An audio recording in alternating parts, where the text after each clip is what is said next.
Bonsoir mesdames, bonsoir messieurs, bienvenue sur Canal 2 International.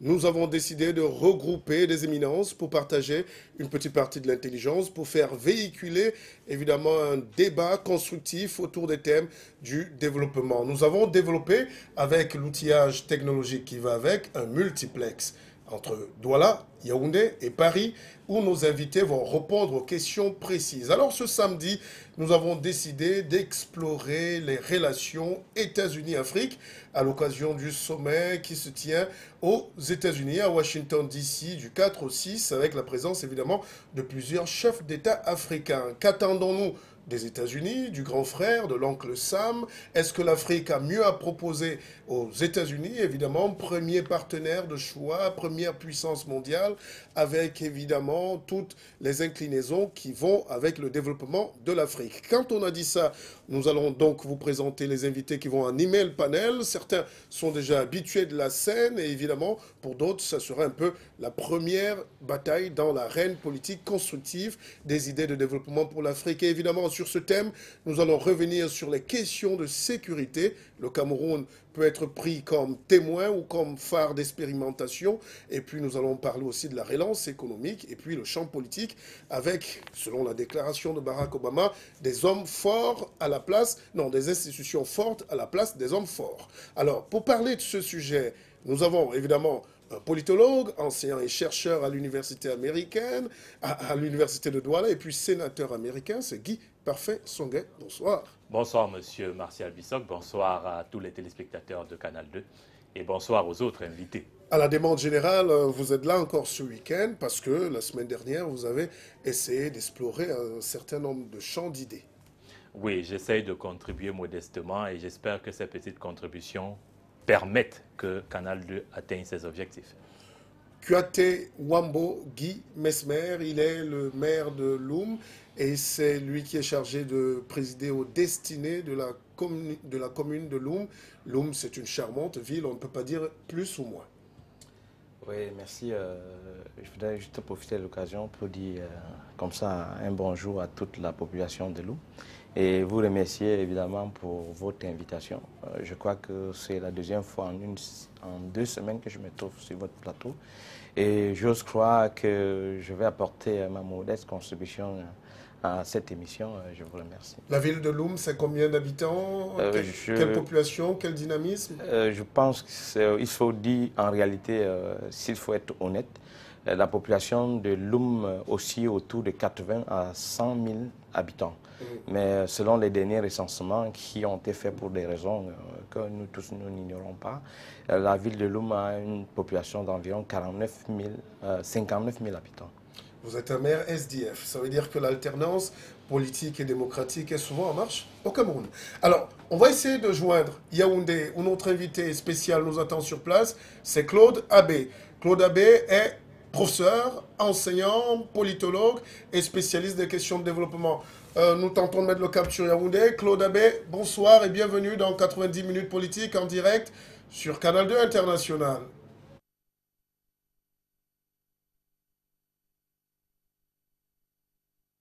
International.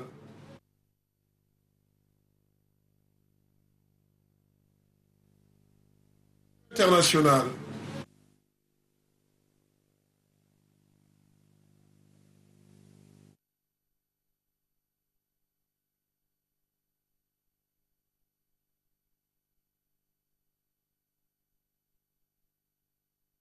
Oui, merci Claude Abbé. On va tout de suite dans nos bureaux de Paris où, évidemment, nous attendent déjà Mathieu Mbarga Abega, journaliste politique, directeur de publication de revues, chercheur et évidemment grand journaliste et grand reporter. Il est avec nous et juste à côté de lui Nicolas Abena, qui est un confrère, journaliste expérimenté, qui dirige des travaux de recherche également. Vous êtes sur place dans nos locaux à Paris. Bonjour. Et le Cameroun, l'Afrique vous salue.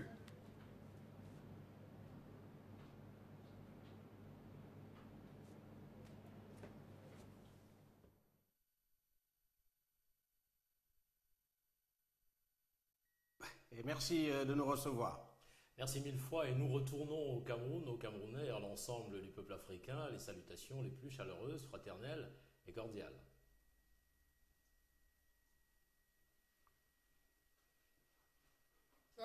Ça nous fait plaisir. Première question, Guy Parfait-Songhai. Un sommet US-Africa pour faire quoi? Certainement, à mon humble avis, pour reconfigurer graduellement les rapports entre les États-Unis et l'Afrique, les reconfigurer d'abord sur le plan diplomatique parce qu'il y a des enjeux diplomatiques avec un arrière-plan économique important. Il y a des enjeux politiques avec un arrière-plan sécuritaire important. Donc on peut déjà présager, même si de prime abord on n'a pas d'accord qui en principe devrait être signé entre les États-Unis et les différents pays du continent africain, on peut présager que c'est un effort de cohabitation, de collaboration, de partenariat qui est en train de se structurer à travers ce grand sommet, qui est une première. Et puis, vous, vous êtes d'abord un opérateur économique avant d'entrer dans l'arène politique. Kouyaté Ouambougui, quand on parle du sommet US-Africa, qu'est-ce que vous voyez directement, surtout les retombées pour votre mairie, votre commune? Bon, je dis, avant de répondre, je voudrais dire quelques mots au sujet de l'intervention de mon homonyme, parce que je m'appelle également Guy, je suis ravi que les Guy se retrouvent sur ce plateau. Mais vous savez, je suis un peu pessimiste. Moi, je crois qu'avec l'avènement de Barack Obama à la tête des États-Unis, l'Afrique avait espéré en tirer un certain nombre de profits.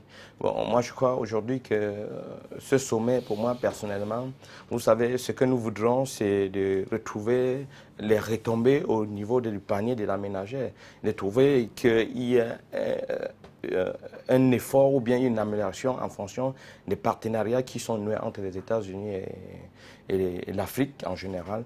Mais pour me résumer, je dis vraiment, je reste pessimiste et je pense que en réalité, je ne pense pas que nous en tirons grand-chose. Ça, c'est ce que moi je pense. Alors, Claude Abbé, vous êtes à Yaoundé, vous nous suivez. La question est d'ailleurs sécuritaire. Nous savons que les frontières du Cameroun, surtout dans sa partie nord, sont un peu menacées ces derniers temps avec les attaques diverses. On attribue évidemment ces attaques à Boko Haram ou à d'autres groupes d'insurgés ou des assaillants. Alors, comment peuvent agir directement les États-Unis, puisqu'on est déjà dans le débat, sur le domaine sécuritaire?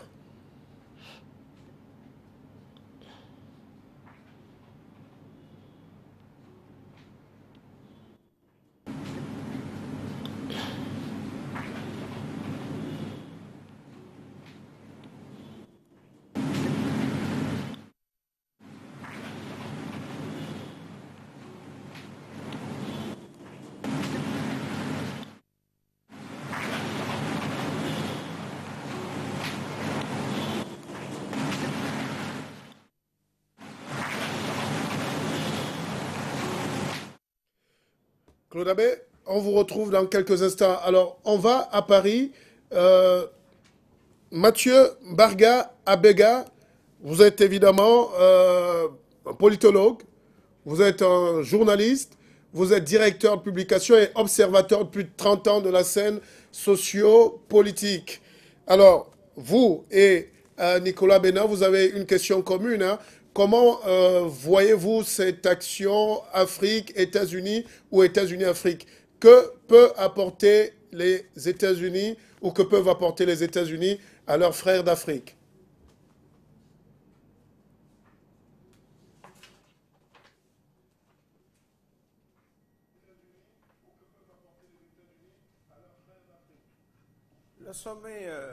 Le sommet Afrique-USA, c'est la semaine prochaine. Et j'avais déjà fait une chronique où j'indiquais qu'il faut absolument que le président Paul Biya aille personnellement assister à ce sommet. Pourquoi? Parce que précisément, pour dire certaines vérités au président Obama, on se souvient que le président Obama, depuis son élection, il n'a jamais mis les pieds au Cameroun. Et à côté, personne n'a une lecture exacte de l'action du président Barack Obama quant au soutien du développement de l'Afrique en général.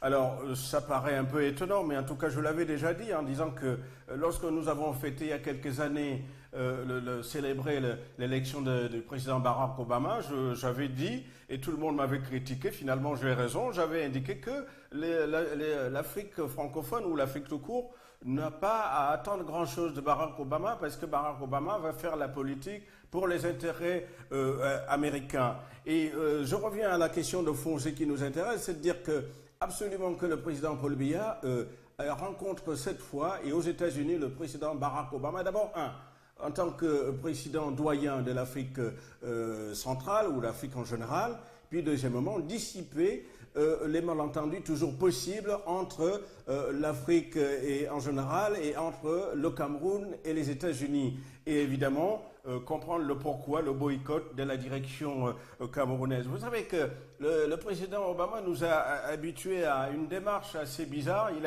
a effectué au moins 2 voyages ou 3 en Afrique. Il n'a jamais mis les pieds, je l'ai dit, au Cameroun. Et sur le plan international, nous notons quoi? On observe que le président Barack Obama est un président à la fois faible et fort. Faible parce que les contentieux ou les conflits en général dans notre société existent. On ne trouve pas de solution alors que c'est aux États-Unis, et lui il a expliqué que les États-Unis n'avaient pas à s'immiscer, ou alors que c'est la plus grande puissance. Donc l'affirmation du président Barack Obama sur ces questions internationales est ambiguë, et cela il faut absolument le corriger parce que ce n'est pas acceptable que la grande puissance du monde ne régule pas ou ne se mette pas en avant pour régler les conflits du monde. Donc c'est un président à la fois faible et fort, quand il peut mener des actions comme par exemple avec Al-Qaïda, mais je rejoins ce qui a été dit pour terminer là-dessus. Il est évident que les Africains ne doivent pas attendre grand-chose de cette rencontre. L'Afrique en général et le Cameroun en particulier ne peut pas jouer la diplomatie du chéquier. Donc il faut quand même rétablir une bonne relation parce que les États-Unis d'Amérique, on en a besoin. Moi, je serais un peu plus nuancé en disant que je ne suis pas optimiste et je ne suis pas pessimiste, mais j'essaie d'être pragmatique. Et je vais un peu dans le sens de M. Songué tout à l'heure en disant qu'il y a 2 grands axes qui sont à la fois politiques et économiques. Sur le plan politique ou économique, nous avons assisté au briefing à l'ambassade, c'était jeudi le 16 juillet dernier, à l'ambassade des États-Unis, où il nous parlait un peu des enjeux de ce sommet, et 3 enjeux se dégageaient pour les Américains. La jeunesse, on sait qu'aujourd'hui la pyramide est assez large concernant la jeunesse, elle est diplômée, elle est bien formée. Deuxième axe, c'était le partenariat économique, un partenariat win-win entre les États-Unis et le continent africain dans sa globalité, et ça va être cas par cas, et on voit bien les investissements directs américains dans les pays anglophones, et pour les Américains, ces investissements dans les pays anglophones vont bénéficier aux pays francophones, parce que les pays francophones africains, j'entends, sont toujours sur la chape francophone, non, la chape France. Et puis, le troisième volet qui est important pour les Américains, c'est le volet démocratisation. Et c'est d'ailleurs pour ça que quand ils font venir 500 jeunes qui représentent un tissu économique viable, ils voient en ces jeunes les dirigeants africains de demain. Rien que sur ce prisme d'analyse, je dis, je ne suis pas pessimiste. Mais maintenant, ce sera à nous, Africains, de ne pas aller aux États-Unis uniquement pour la belle photo avec le président Obama, mais pour être pragmatique et concret. Et en cela, je crois que le professeur Songué, qui est sur le terrain, a un certain nombre de choses à dire par rapport aux travaux qu'il a eu à dégager. Il serait intéressant de l'écouter là-dessus. Ça, c'est en préambule, ce que je peux dire. Et avec cette différence que l'on ne saura pas faire l'économie de rappeler au fait que c'est aux Africains de développer l'Afrique. C'est pas aux États-Unis de faire quoi que ce soit. C'est-à-dire, les plans, on peut toujours élaborer les plans, mais la définition de ces plans et surtout l'articulation et la réalisation de ces plans-là, c'est aux Africains de développer l'Afrique. Il ne faut rien attendre bien sûr il faut bien qu'il y ait une collaboration, mais mais en réalité, c'est aux Africains de développer l'Afrique. Et ce point, pour l'instant, énerve la plupart des Africains qui ne sont pas dans l'action, qui pensent que l'aide à développer l'Afrique, c'est les autres. Ils ont tort. Lorsque j'interpelle Obama en me disant que Obama n'a rien fait, et jusqu'ici, qui montre qu'il soutient le développement de son pays d'origine. Il faut dire qu'il est quand même métis et que son père est d'origine africaine. Je crois qu'il y a beaucoup de choses on peut quand même épiloguer. Est-ce qu'il a peur que les grandes nations lui reprochent qu'il est en train d'aider les originaires de son pays ou de son continent? Ou alors c'est quelqu'un qui n'est pas complètement dans l'action. Moi, j'aurais aimé voir le président Obama, par exemple, dire hola aux institutions de Bretton Woods en disant « Attention, arrêtez d'étrangler l'Afrique avec ses plans d'ajustement structurel qui n'en finissent pas. Et tout ça pour pomper, pour aspirer les richesses africaines. Et derrière quoi? On laisse une Afrique affamée. Cette famine, l'Afrique qui ne peut pas se soigner, ou les dirigeants africains qui ne peuvent pas soigner ces populations. Il faut mettre l'accent sur les vraies discussions et pas sur une rencontre de complaisance, ça a été dit, où il faudrait absolument qu'on soit content qu'on a rencontré Obama et que derrière rien ne suit. L'axe d'action, c'est de se dire les vérités et choisir une bonne articulation pour une coopération cette fois qui a le principe de la co-responsabilité. Si on n'est pas dans la co-responsabilité, on fait des phrases et cela ne porte pas. Donc les Africains, c'est aux Africains de faire des plans. Oui, merci Mathieu Mbargabega pour la fluidité du plateau et de la parole. On va laisser tous les invités s'exprimer. On revient à vous dans quelques instants. Alors, Guy Parfait-Songuin, vous êtes enseignant, chercheur à l'Université de Douala. Sur des questions de fond, est-ce qu'on peut revenir sur les bases même de la coopération et les fondements même de cette relation, au lieu de la rejeter aveuglement? En réalité, les fondements de cette relation ont des préconditions qu'on ne dit pas de prime abord quand on parle du partenariat entre l'Afrique et les États-Unis. Les préconditions sont à regarder dans les accords secrets qui existent entre la France et un certain nombre de pays africains. Parce que là, je suis obligé de rentrer dans les dimensions fondationnelles pour attirer l'attention de tout le monde sur à la fois ce qu'il faudrait comme déconstruction, comme désobstruction, comme désaliénation, comme démonastérisation par rapport à la perception qu'on a de l'Afrique qui s'en va en partenariat avec les États-Unis. J'explique. Pour ceux qui ont eu la douleur, le privilège, n'est-ce pas, douloureux, de lire les accords secrets entre la France et une trentaine de pays africains, vous devez savoir que la majeure partie des pays africains qui s'en vont dans un partenariat avec les États-Unis ou bien avec la Chine, peu importe, sont déjà viciés, sont déjà bloqués, sont déjà verrouillés par un certain nombre de conditionnalités qui contribuent à ce qu'ils n'arrivent pas à user de leur souveraineté. Sur le plan des accords secrets, au niveau de la défense, les accords secrets au niveau économique, les accords sur le plan de l'éducation, etc. On ne vous dit pas ces choses qui nuisent à la liberté décisionnelle des États africains dans les rapports à autrui. Ça, c'est un facteur important. Je suis obligé d'entrer dans ces éléments parce que ça relève des secrets d'État, mais pour que le dossier, le sujet que nous abordons avance avec des fondations réelles, je voudrais dire que beaucoup d'États africains ont de très mauvais contrats secrets avec la France, qui les limitent.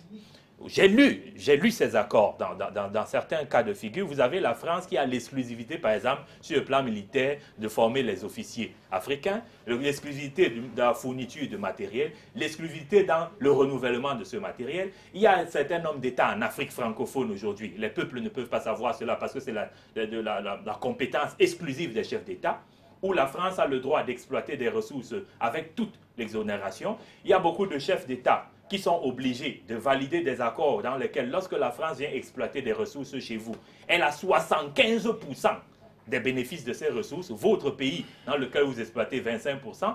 J'ai dit ici la semaine dernière, certains ont laissé ça passer parce que peut-être le moment ne leur permettait pas de capter cela. La majeure partie des pays francophones qui sont dans la zone CFA ont 66% de leur monnaie qui est dans le budget français. Ce sont des situations qui verrouillent l'indépendance. Et je vais chuter en expliquant quelque chose de simple. beaucoup, parce qu'ils ont ignoré ces dimensions ou éludé ces dimensions fondationnelles, ne savent pas que De Gaulle n'a jamais voulu l'indépendance des pays africains. Donc il a contourné ce processus-là en légalisant formellement la colonisation grâce au cynisme d'un de ses collaborateurs qui est très célèbre, M. Jacques Foccart. Donc, sur une cinquantaine de pays africains qui vont en partenariat avec les États-Unis, un partenariat déclaré avec tout ce qu'il y a comme tambour battant. Si vous en avez une trentaine qui ont des accords qui limitent leur marge de manœuvre et qui gênent leur capacité décisionnelle en termes de déploiement, il faudrait déjà déconstruire, désobstruer ces axes. Et je vais me dire désensorceler, parce que sur le plan scientifique, ça relève de la sorcellerie. Après, on va vous dire comment. Oui, le comment réside déjà dans ce qu'on a commencé à faire, que les populations sachent ce qu'elles ne savent pas. Je dis que ça relève du secret défense, ce que je suis en train d'expliquer, ou des secrets d'État. Beaucoup ne savent pas les raisons fondamentales qui expliquent leur aliénation ou qui expliquent la doctrine que nous subissons. On va revenir à vous dans un instant, qui parfait. L'occasion idoine d'introduire Alain Tagakou, qui est ingénieur, spécialiste en financement de projets. Vous avez vécu aux États-Unis. Alors, nous, on est en train de parler de ce sommet États-Unis-Afrique qui va se tenir dans quelques jours là. Quelle est votre lecture? Est-ce que la coopération peut continuer, peut être win-win? J'ai entendu le mot circuler. Est-ce que c'est logique? Est-ce que l'Afrique doit y aller? Ok, merci Martial. Je voudrais dire un peu ceci, que l'Afrique, que les Africains arrêtent de pleurnicher. Ok? Ça ne sert à rien de pleurer sur notre sort. Il faut travailler. Et j'en veux pour preuve. Nous avons la main tendue des États-Unis. Tout à fait. Moi, je suis un des bénéficiaires du financement américain. Je suis le premier bénéficiaire du projet EXIM. Ils m'ont accordé un crédit de $1 million. C'est un projet que j'ai étudié, j'ai présenté ici au Cameroun. Aucune banque n'a trouvé intéressant. Ou bien intéressant, mais ils ne pouvaient pas débloquer l'argent. Pourquoi? Parce qu'il paraît que c'est un mécanisme, n'est-ce pas, à travers lequel ça pouvait permettre à une entreprise, une PME, de pouvoir décoller. On m'a envoyé à l'AFD, on m'a envoyé à COFAS, j'ai fait tout le tour de ce qui... Malheureusement, je n'ai rien trouvé. Bon, pour les téléspectateurs, AFD, COFAS, il faudrait qu'on comprenne. Oui. La politique, c'est aussi pour le plus grand nombre. Oui, tout à fait. En fait, le projet, comme il était d'une importance capitale, pour pouvoir financer, il fallait garantir le financement. Donc, c'est une caution. Ok? C'est une caution que peut émettre un État ou un organisme en disant que, bon, M. Tagakou, il est en train de prendre $1 million, son projet est viable, il va vous rembourser. S'il ne vous rembourse pas, moi, je vous rembourse. Ça, c'est la COFAS. En fait, c'est tous les organismes de cautionnement. Et qu'est-ce qui bloquait? Le mien, en réalité, je ne sais pas ce qui bloquait, mais je n'ai pas eu de suite. C'est dans un salon international, salon du matériel, que j'ai eu fortuitement la chance de rencontrer la COFAS, ok, qui m'a demandé de lui porter le projet aux États-Unis. C'est dans ces conditions que moi je me retrouve aux États-Unis. Je présente le projet, ils trouvent que le projet est bancable. Bankable, comme ils disent. Bankable, comme ils aiment bien dire, d'accord. Et ils m'accordent donc ce financement. C'était un programme de $5 millions. La première partie devait être $1 million, ce qu'ils ont accordé, déjà cette première partie. Financement X002. Ok, ils me l'ont accordé. Et vous voyez, nous avons des blocus parmi nous. Moi, je me suis réveillé en tant que jeune ingénieur revenu au Cameroun avec l'intention de faire pour mon pays. Je vous rassure que j'avais d'abord un travail en Occident. J'ai préféré, pour l'amour de mon pays, revenir chez moi. Et j'entre au Cameroun en pleine crise. 1994, vous savez ce que le Cameroun c'était? C'est l'année de la dévaluation, c'est l'année des guerres, des brûlures, des routes, des machins, tout le monde fuyait le Cameroun pour aller ailleurs. Moi, je choisis ce moment pour rentrer dans mon pays. Je rentre dans mon pays, je m'exerce un peu avec des amis pétroliers, comme j'aime bien les appeler, Total, Mobile et consorts, qui me font confiance. Et qu'on puisse avancer. Jusqu'au moment où eux, ils décident de partir du Cameroun. J'ai l'information très tôt, ils veulent quitter le Cameroun parce que on veut libéraliser le pétrole au Cameroun. Vous le savez très bien, sous l'effet de la Banque mondiale, on a demandé qu'on libéralise. Et ils n'ont pas pu bloquer les gros marketeurs, à savoir Total, Elf, machin, truc, Shell, Réuni, ils n'ont pas pu. Et quand ils décident de quitter le Cameroun, je me rends compte qu'en réalité, pour moi, qui fait de la qualité. Le marché nouveau qui se dessine dans le pétrole, en réalité, je ne pouvais pas le faire. Sans en vouloir à mes frères, je sais très bien, nous on construisait. Alors, selon vous, parce qu'on va revenir, hein, nous sommes avec Paris, avec Yaoundé et les autres intervenants, le problème d'abord, c'est la mentalité africaine, la mentalité camerounaise. La mentalité camerounaise. Voilà. Ajouter à ça, n'est-ce pas, le vice de notre cher... Dans l'environnement des affaires qui... Oui, l'environnement des affaires qui traîne, mais je dis ajouter à ça le vice de notre père, chère patrie, la France, qui nous... Okay. Donc vous rejoignez Guy Parfait-Songhai sur l'analyse.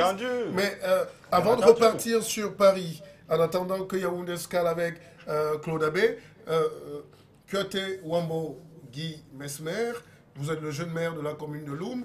J'ai fait venir sur ce plateau des experts, des gens qui tapent du doigt le droit des affaires, mais le droit politique aussi. Alors vous, en tant qu'administrateur de votre cité, si on vous donnait un financement, est-ce que le premier ennemi, ce serait d'abord vous-même ou ce serait les États-Unis? Enfin.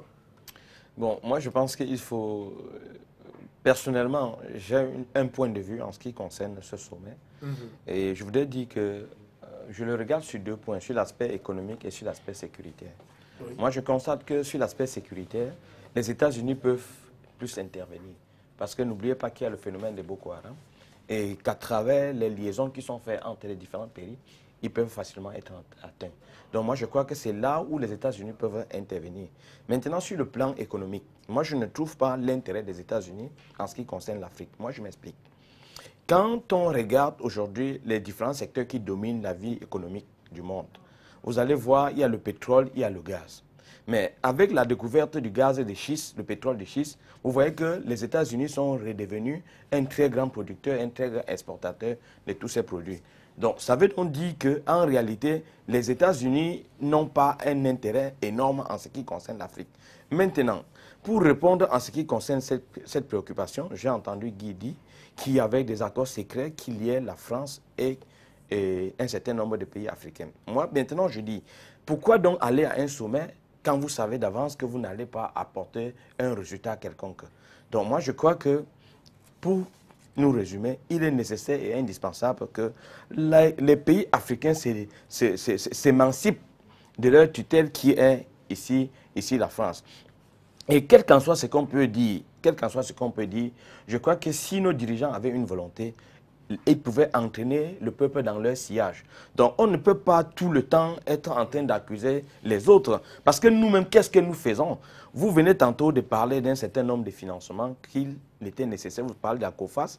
Il fallait une garantie de l'État pour que vous obteniez un financement. Ça, c'est ce que M. Alain a dit. Mais vous deviez comprendre que les Camerounais sont devenus très malhonnêtes. Et c'est ça le véritable problème. Oh, mais c'est assez lourd de sens. Non, écoutez, je vais m'exprimer. Je suis Camerounais. Je suis Camerounais. J'ai dit, je suis Camerounais. Je vous dis, je suis Camerounais. Oui. Il faut dire les choses telles que ça se présente. Allez-y. Hein, vous savez, nous ne devions pas faire la politique de l'autruche. Il est nécessaire ici que nous essayons d'abord de travailler. Les Camerounais sont malhonnêtes. L'élite ou le peuple? Bon, je veux dire l'élite. En réalité, quand on dit les Camerounais, quels sont ceux qui gèrent le pays? Et même quand vous dites par exemple le peuple, mais vous prenez un exemple.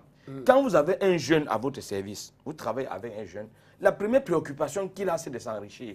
Il ne peut pas savoir quel est l'effort que vous avez fait pour atteindre ce point. Donc il est nécessaire ici que nous essayons d'abord de travailler. Parce que ce qu'on appelle le civisme a foutu le camp dans notre pays. Donc il faut le dire. Oui, on revient sur l'aspect moral. Mais ne nous écartons pas du débat. On va retrouver Claude Abbé, mais vous voulez intervenir rapidement en 30 secondes, hein, parce que Paris nous attend et je vois déjà des signes là-bas. Oui, je voulais dire quelque chose qui me semble extrêmement important, parce que tous les invités sont en train de relever un certain nombre de problèmes qui, pour moi, sur le plan d'analyse, ce sont des symptômes. Monsieur Mathieu Mbarga a dit quelque chose d'extrêmement important tout à l'heure quand il disait qu'il faudrait que les Africains eux-mêmes comprennent que c'est à eux de travailler. Les deux autres copanélistes ici ont relevé la nécessité de travailler. Sur la base des questions d'ingénierie, j'insiste à ce que l'on comprenne que travailler, c'est une démarche mentale qui relève d'une vision politique. Or, le problème, c'est que nous continuons à constater les dysfonctionnements sans comprendre la cause de ces dysfonctionnements. Tant qu'on n'arrive pas à une masse critique capable de déclencher une véritable révolution, pas dans l'intellection que les uns en ont sur le plan de la violence, on ne peut pas enclencher l'ingénierie qui permet de ce changement-là. On apprend aux gens à aimer le travail. On apprend aux gens à comprendre ce qu'est la citoyenneté. Si vous avez des gens qui ont des cartes d'identité et ils ne savent pas qu'ils sont des citoyens, ils ne comprennent pas. Il a fait les États-Unis. Vous savez, vous qui avez été aux États-Unis, j'y ai été, les acteurs se construisent en fonction des enjeux.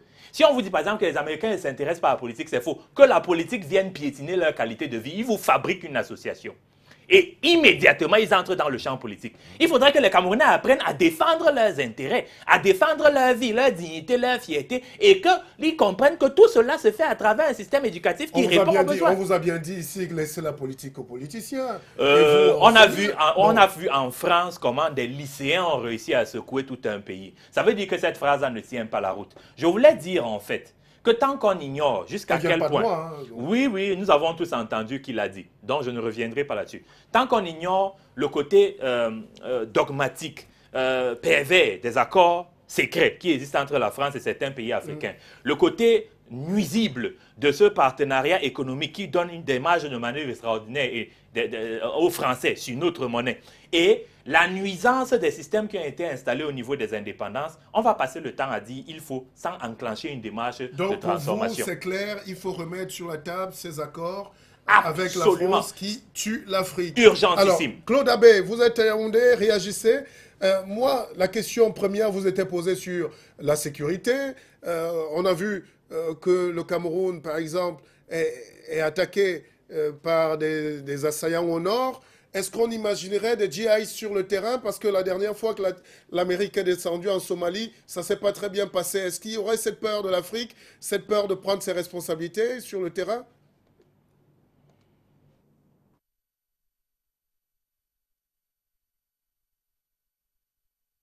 On n'imaginerait peut-être pas des GIA sur le terrain, Monsieur Marcel Kissop, mais je pense que en termes de lutte contre le terrorisme et la criminalité transfrontalière qui sévit aujourd'hui un peu partout en Afrique, au Mali comme en Afrique centrale, il me semble que sur le plan informationnel, les États-Unis peuvent être d'un apport certain.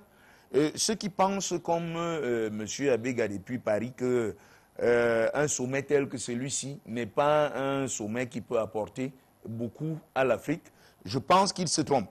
Ils se trompent dans la mesure où, ne serait-ce que sur le plan symbolique, le fait que les États-Unis disent aujourd'hui que trade, not aid, c'est-à-dire le commerce, l'échange, plutôt que l'aide, c'est un élément, un appel de balle aux États africains pour se mettre au travail de manière à produire des éléments, d'avoir une production économique qui peut avoir une forte valeur ajoutée, de manière à ce que qualitativement, on puisse être compétitif. Et il me semble également que sur le plan politique, Barack Obama l'a suffisamment dit, qu'il est pour, non pas pour des hommes forts, mais pour des institutions fortes. Il me semble que cette main tendue des États-Unis peut être un élément qui vient rebooster un certain nombre d'éléments qui rentrent dans l'ordre de la consolidation ou de la remise en route des processus de démocratisation dans le contexte qui est le nôtre. Et il me semble aussi que plus, dans le monde actuel, plus on multiplie des partenariats, et ça permet d'embrayer sur l'idée de la théorie du complot que je ne partage pas totalement avec mon ami et collègue Guy Parfait Songuin.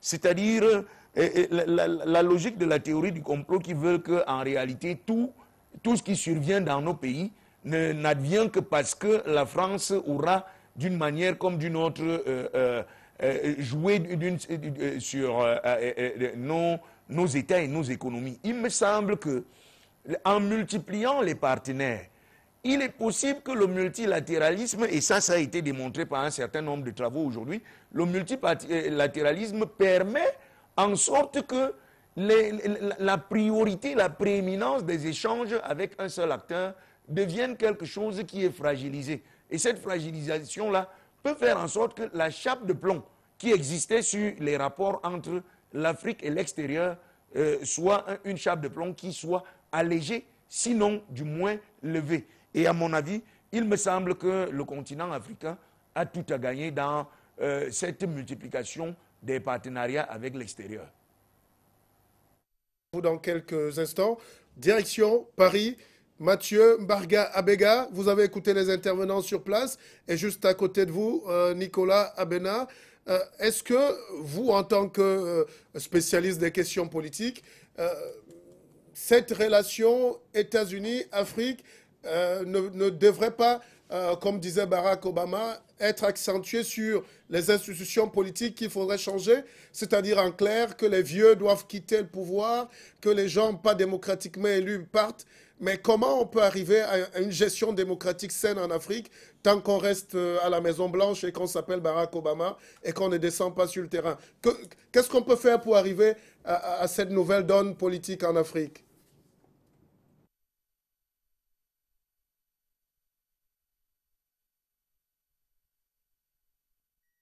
Je propose pour ma part qu'on sorte des phrases et qu'on parle sur le fond. D'autant que je ne veux pas froisser qui que ce soit. Monsieur le professeur Abbé m'a mal compris ou il n'a pas du tout compris mon intervention puisque je ai indiqué qu'il fallait et qu'il faut que le président Paul Biya se rende en personne aux États-Unis pour justement discuter avec le président Obama sur les désaccords qui opposent ce grand pays, la grande puissance internationale et le pays en développement qui est le Cameroun. Il faut donc bien entendre, lorsque nous parlons, il ne faut pas qu'il y ait de l'amalgame derrière parce que c'est comme si on est venu pour ne rien dire. C'est pas à la hauteur de ces débats. Et je note aussi au passage que certains, parce qu'on se connaît un peu, il a l'habitude de s'opposer à tout ce que je dis. Je dis ceux qui me critiquent, par exemple, leurs idées ne sont pas à la hauteur des miennes. Il faut quand même sortir de cette volonté de vouloir être en désaccord alors qu'il n'y a pas de désaccord. Le docteur Mathieu Mbarga a expliqué qu'il faut absolument que le président Paul Biya du Cameroun s'y rende pour justement faire de la politique. Je n'ai pas dit qu'il pratique de la politique qu'il pratique la politique de la chaise vide, mais qu'il y aille. Il faut bien que le professeur ou le docteur Monsieur Abbé comprenne cela. Je rejoins sur un point ce qui a été, et avec un petit rappel, Monsieur Guy Parfait, sur sa dernière intervention, je suis en parfait accord avec lui. On ne fait pas des clans. C'est simplement lorsque ça sonne vrai, moi ça m'intéresse que cet habillage et surtout ce commentaire de complaisance parfois. C'est vrai, je l'ai rappelé, je le rappelle toujours sur ce plateau, que l'ordre mondial, la mondialisation, la manipulation internationale et qui donne accès à ce qu'il faut bien appeler la jungle, mais il y a de l'espace pour que les pays se développent. Vous savez très bien que même la France n'obtient pas ce qu'elle veut auprès de l'Allemagne, auprès des États-Unis. Donc il y a des espaces pour chaque dirigeant d'un pays de développer sa nation. Il reste maintenant dans quel pays, il faut donc maintenant faire appel à ce qu'il faut appeler les bâtisseurs. Si nous avons des bâtisseurs dans un pays, ce pays-là, on a bien vu, on l'a vu en France, ce pays-là va progresser très rapidement. Si on n'a pas des bâtisseurs et que nous avons des gens qui le sont moins, cela prend beaucoup de retard et c'est dommageable. Il faut donc très bien comprendre cela et de ne pas être complaisant quant à des questions aussi essentielles et importantes. Moi, je voudrais dire que, nier ou alors refuser d'admettre qu'entre la France et les pays africains francophones, je me résume à ça, francophones, les relations depuis les indépendances ne sont pas aussi faciles que ça et que l'ensemble de ces pays francophones, il leur est difficile de signer des accords de partenariat hors France sans que la France intervienne. Ça, c'est faire la politique de l'autruche, c'est de vouloir nier les évidences. Deuxième chose, en 2000, les Américains, le Congrès américain, vote l'AGOA, c'est African Growth and Opportunities Act. Cet accord permet à un ensemble de pays africains de faire circuler ou de vendre sur le marché américain des produits venant du continent africain, mais packagés américains pour qu'ils correspondent au marché. Dans le sommet qui s'annonce, il y a deux volets, tout le monde l'a souligné. Le volet économique sera le plus important parce qu'il met en évidence le potentiel de la jeunesse africaine dans sa capacité d'ingénierie, à créer de la valeur ajoutée. Et ça, c'est important pour le marché africain. Le défi qui serait le nôtre, qui devrait pour moi être le nôtre, c'est de permettre non seulement à nos produits d'arriver sur le marché américain labellisé africain, mais correspondant au marché américain, c'est-à-dire répondant à tous les critères. Deuxième chose, c'est l'industrialisation de nos économies. Parce que si nous arrivons à avoir des pools d'ingénierie qui permettent de réfléchir sur la valeur ajoutée de nos produits, ce n'est pas le diplôme qui ne suivra pas. Et on observe que dans un pays comme le Cameroun, à peu près plus de 60% de l'économie camerounaise se retrouve entre les mains. Les Camerounais, on appelle ça, appelez ça comme vous voulez, du formel, de l'informel, et on voit la qualité ingénieuse de ces multiples économies à percer le marché. Je le dis parce que j'ai eu à accompagner un certain nombre de chefs d'entreprise sur le marché européen et ce que j'observais, c'était le produit final ne correspondait pas au marché. Donc il y avait un certain nombre de rejets. Et je voudrais terminer en disant, chers confrères, que mais sur le plan politique, mais il y a une collaboration fructueuse concernant tout ce qui est à la fois grand banditisme, flux financiers et mouvements extrémistes comme Boko Haram ou Al-Qaïda. C'est une coopération au niveau des renseignements généraux, et n'oublions pas que les Américains contrôlent le ciel, c'est-à-dire les drones, quel que soit l'endroit où ils se trouvent, ce sont les Américains qui sont derrière. Et si on voit, chers confrères, et si on observe les dernières attaques de Boko Haram, la question simple que je me pose par rapport à ça, c'est comment fonctionnent les systèmes de renseignement? Est-ce qu'il y a... je veux dire que est-ce qu'ils fonctionnent en autonomie ou alors il y a multiplicité des différents systèmes pour qu'on ait un seul objectif, parce que ce ne sont pas les avions ou les multiples bombardements qui vont permettre d'annihiler ce mouvement. Juste d'un mot pour y revenir sur l'aspect, pour revenir sur l'aspect de l'apport du Cameroun vers les États-Unis. Je crois qu'il faut bien rappeler un fait, parce que nous sommes journalistes, donc c'est les faits, c'est pas du bavardage. Ça veut dire que j'ai entendu le maire de Ngoumou qui s'inquiétait du fait que, de Loum, que cet apport n'est pas évident. Donc je rassure, monsieur le maire, que le Cameroun a la place dans le marché américain. Demandez les professionnels de l'agriculture, ils vous le rappelleront. On a quand même une agriculture qui est forte. On peut faire la diplomatie de l'agriculture, la diplomatie culturelle et sportive. Il y a donc des éléments. Il reste, comme je l'ai dit tout à l'heure, l'avenir de l'Afrique, c'est l'éducation, c'est l'organisation des Africains quant à leur capacité de produire les produits qui sont adaptés aux canons internationaux. Donc il ne faut pas que ce soit l'idée contraire. Je dis bien, il y a des possibilités, mais non, ça va dépendre comment les Africains en général, les Camerounais en particulier, s'organisent pour rencontrer le monde moderne. C'est là où il y a toute la difficulté, parce que lorsque vous avez des amateurs du bricolage qui sont trop nombreux, on n'avance pas. Lorsque vous avez des gens qui ont des responsabilités, qui n'assument pas leurs responsabilités, eh bien cela retarde considérablement le développement de l'Afrique, et c'est cela qu'il faut combattre. Merci. Mathieu, Barga Bega, on vous retrouve dans quelques instants. Guy Parfait Songon réagit rapidement, après on va revenir à Alain et on ira à Yaoundé. Je voulais dire que nous sommes dans une phase de transition qu'il faudrait lire en termes de prédictibilité. C'est celle qui veut que l'ordre du monde soit en train de changer. C'est extrêmement important à mon humble avis. On est parti d'un monde bipolaire à un monde unipolaire, d'un monde unipolaire à un monde multipolaire.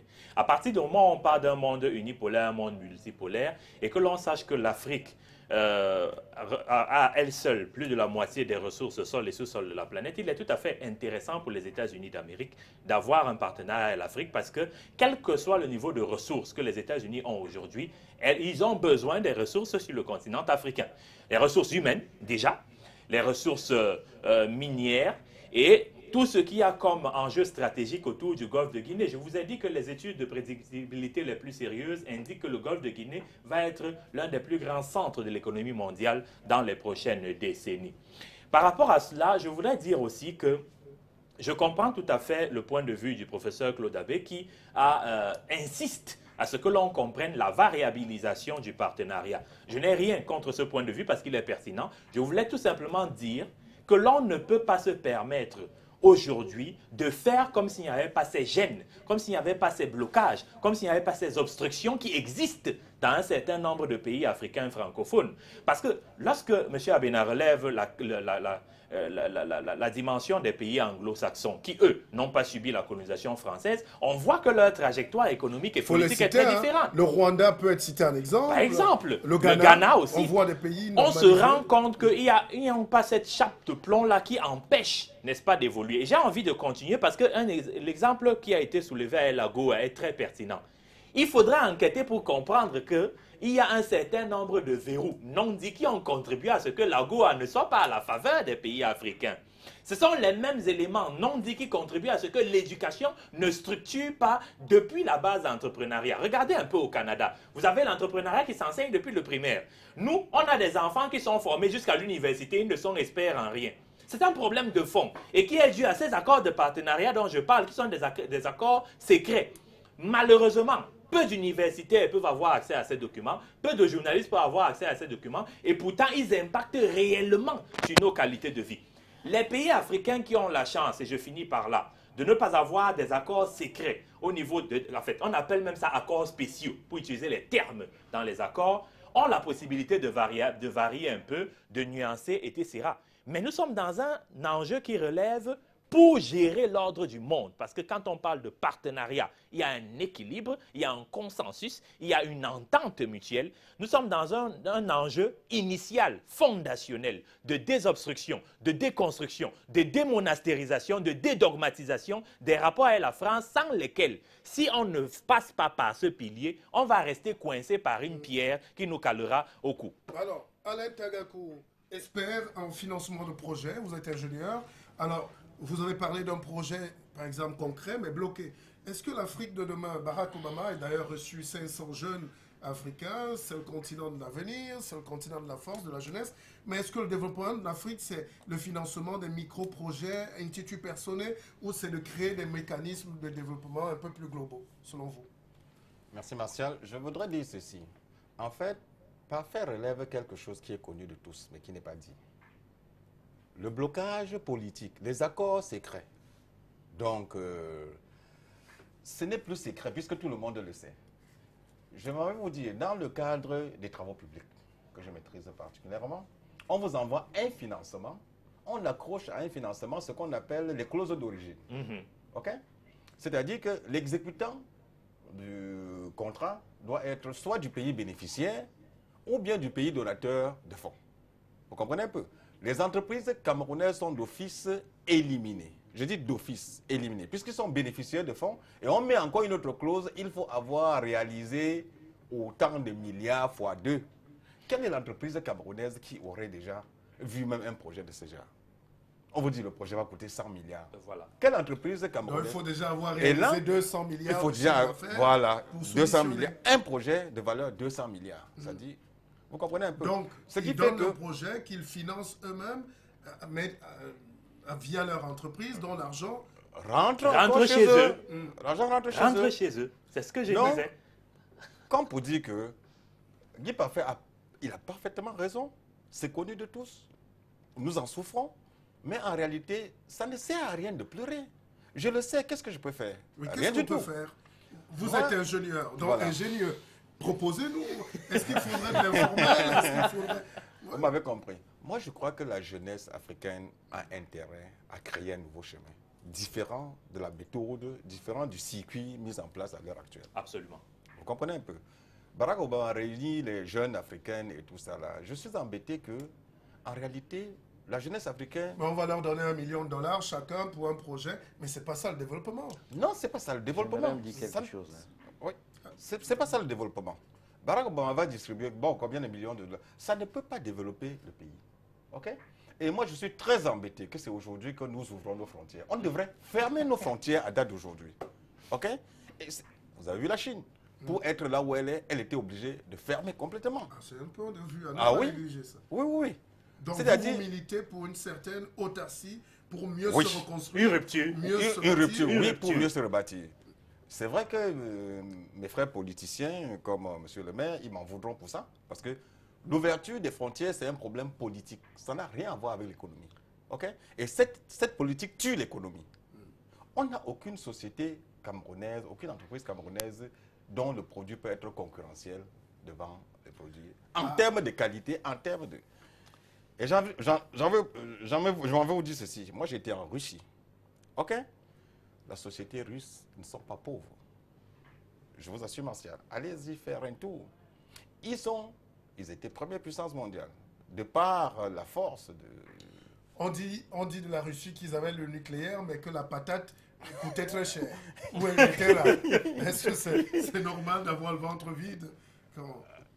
Mais la Russie a le gaz aujourd'hui. Ça, c'est à discuter. Hein? Ça, c'est à discuter. La société russe, en réalité, si on ne l'avait pas ouvert vers l'Occident, ne souffrait d'aucun mal. Ça, je peux vous le dire. Alors, puisqu'en réalité, la Russie est bâtie de quelle bannière? Vous savez, c'est le socialisme. Donc tout le monde travaille pour tout le monde. OK? Vous avez votre chaussure qui se déchire, vous donnez au cordonnier, vous ne payez rien. Vous avez faim, vous allez au restaurant, vous mangez, vous ne payez rien. Vous êtes ingénieur, vous construisez la route, vous ne payez rien. Puisque si on vous paye, vous allez faire quoi avec? J'ai eu un professeur de mécanique, ça c'est une anecdote vraiment intéressante. Il s'appelait Goulayev. Goulayev n'avait pas de voiture. Son chauffeur, son garçon de course avait une voiture. Vous imaginez? Vous comprenez un peu? et lui, le professeur de mécanique. Lui, professeur, grand professeur. Son état, je peux vous le dire, il a contribué à la mise sur orbite de la Station spatiale internationale. OK? Il n'a même pas de voiture pour marcher. Parce qu'on lui demande, tu pars où avec la voiture? Tu vis dans le campus, ton laboratoire est dans le campus. Tu vas faire quoi avec une voiture? Ce n'est pas nécessaire. Donc, je crois que la jeunesse africaine, il faut qu'on casse le pont. Il y a un problème de génération. Il faut la rupture Ça totale. s'appelle la révolution. Bon, je ne vais pas prononcer le mot. Bon, on va laisser la parole. On revient à vous, Alain Tagakou, votre avis d'expert nous intéresse à double titre. Mais vous, monsieur le maire, monsieur Kouaté Wambo, alors, vous êtes maire de la commune de Loum, une commune essentiellement agro-industrielle ou agricole. Ouais. Qu'est-ce que vous pouvez vendre aujourd'hui aux États-Unis si on vous prenait là maintenant? Bon, pour dire vrai, je dirais en dehors de la banane. La banane qui est française. Oui, qui est française. Donc vous nous vendez rien. Et je dirais en dehors de la banane, certainement de l'ananas. Mais je voudrais dire quelque chose, parce qu'en réalité, ici, cette rupture nous interpelle déjà en tant que maire, parce que le développement doit partir de la base. Vous savez, dans notre pays, on a toujours pensé que le développement devait venir du sommet, alors qu'en réalité, les zones n'ont pas les mêmes spécificités. Bon, moi, je voudrais dire ici que, vous savez, il y a un handicap énorme qui, ici, n'a rien à voir avec les accords secrets ou autres. Notre système éducatif a un problème énorme. Le système éducatif au Cameroun est beaucoup plus orienté vers les services. Bon, ça fait en sorte que vous n'avez pas la possibilité d'impulser un certain nombre du développement ou un certain nombre d'idées d'entrepreneuriat. Donc, il est donc nécessaire ici que déjà au niveau de l'éducation, que notre pays puisse repenser entièrement le système éducatif du Cameroun, parce que là, nous n'allons pas accuser l'Occident. Bon, maintenant, pour ce qui concerne ce que nous pouvons apporter, nous, au niveau peut-être de la mairie, ou bien au niveau en tant qu'acteur politique. Moi je suis de votre avis qu'il faudrait, nos frontières sont, surtout avec l'accord que nous venons de signer avec l'Union européenne, vous savez, quel qu'en soit ce qu'on peut nous dire, le développement qui peut être axé là-dessus, nous sortirons toujours perdants. Donc c'est pour dire qu'en réalité, on ne peut pas ouvrir tout azimut nos frontières. Prenez par exemple l'exemple des Chinois qui sont sur ce terrain. Je n'ai rien contre les Chinois. Moi, je crois qu'en réalité, vous ne devez pas vous ouvrir quand vous n'avez pas la force nécessaire pour aller au front avec les autres. Mais quel est le monde qui peut fonctionner en autarcie? On ne peut pas, nous ne souhaitons pas fonctionner en autarcie. Mais nous pensons qu'en réalité, nous devions avoir les domaines sur lesquels il y a avoir une certaine priorité. Monsieur Tagakou disait tout à l'heure, la politique peut être faite de manière poreuse, mais l'économie doit être souterraine et mieux construite. Alors, Claude Abbé, vous êtes à Yaoundé, dans la capitale politique du Cameroun. Est-ce que vous êtes de cet avis? Et est-ce que, selon vous, ces accords entre les États-Unis et l'Afrique aujourd'hui qui sont mis sur la table nous servent finalement à quoi? Puisqu'il y a beaucoup de nos cadres chaque jour qui partent, qui gagnent la green card, hein, Ils sont médecins, ils sont chercheurs, ils sont ingénieurs. Ils partent souvent avec toute leur famille, même les neveux, les cousins. Et ça vide un peu la substance intellectuelle. Et à côté, est-ce que économiquement, c'est encore possible de vendre des bifaras quand les autres nous opposent la technologie et la science?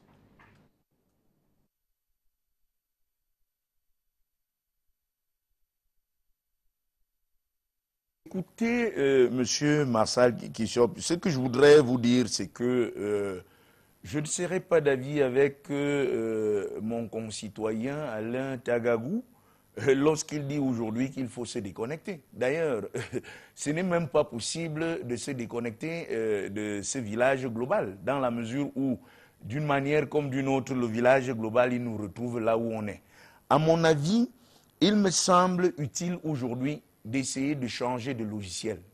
Comment, de logiciel mental, comment entrer en contact avec les autres, comment construire ces faisceaux, ces filets de compétences localement, qui peuvent être des filets de compétences de manière à booster la qualité de l'économie locale, de manière à booster l'inventivité et la créativité locale. Et il me semble, quelqu'un l'a dit tantôt, que le système éducatif doit être le socle de cet élément, de manière à ce qu'on ait un système éducatif qui réponde globalement aux préoccupations centrales et principales qui sont les nôtres. Et il me semble qu'à partir de là, il est possible d'apporter de la plus-value, de produire, de mettre sur le marché un ensemble d'éléments qui ont une forte capacité et de la qualité et qui peut permettre donc finalement qu'on en arrive à cela. Ce qui ne signifie pas nier en fait qu'il existe, contrairement à ce que pensait mon collègue Guy Parfait Songuet, je ne voudrais pas nier qu'il existe un certain nombre d'accords entre les pays de l'Afrique francophone et la France qui peuvent venir nuire. Mais à mon avis, j'estime qu'il s'agit aujourd'hui d'une perte de temps. Parce que c'est des analyses convenues sur lesquelles un certain nombre de choses ont été dites.